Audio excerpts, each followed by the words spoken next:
एक बार की बात है, एक छोटे से शहर में एक परिवार रहता था जिसमें अंशु और उसकी माँ बेहद खुशी से जीवन व्यतीत कर रहे थे। अंशु ऑटो चलाता था और उससे जो भी आमदनी होती थी, माँ बेटा खुशी खुशी उससे गुजारा करते थे। एक दिन उसकी मौसी अंशु के घर आई। उसने अंशु की माँ से अंशु की शादी के बारे में बात की, जिसे सुनकर माँ बहुत खुश हो गई। अब अंशु के लिए एक अच्छी लड़की की तलाश शुरू होती है। कुछ ही दिनों में अंशु की मौसी को निशा नाम की एक लड़की मिली, जो देखने में बेहद खूबसूरत थी। अंशु को भी निशा बहुत पसंद आई और दोनों ने शादी कर ली। शादी के बाद कुछ दिन बेहद खुशी से बीते, लेकिन अंशु और उसकी माँ को निशा के बारे में यह नहीं पता था कि रूपा कितनी लालची लड़की है। निशा ने शादी के कुछ दिनों बाद ही अपने रंग दिखाना शुरू कर दिया था।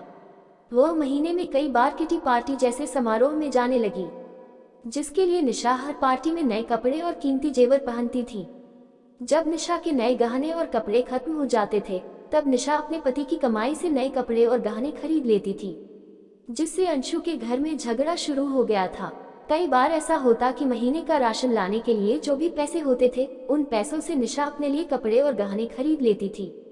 एक दिन अंशु ने कहा, निशा, अपने नए कपड़े और गहने खरीदने में इतना पैसा बर्बाद करने का क्या फायदा है?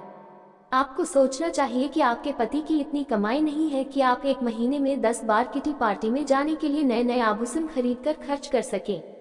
ये सुनकर निशा गुस्से से लाल हो गई और अंशु से कहने लगी, तुम हमेशा मुझसे कहते रहते हो, कभी भी तुम ज्यादा कमाने के बारे में नहीं सोचते।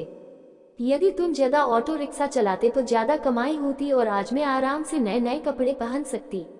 ये कहकर रूपा अपनी सास के पास जाती है और कहती है, माँ जी, जो गहने आपके पास हैं, मुझे दे दो, मैं इसे पहनकर पार्टी में जाऊंगी।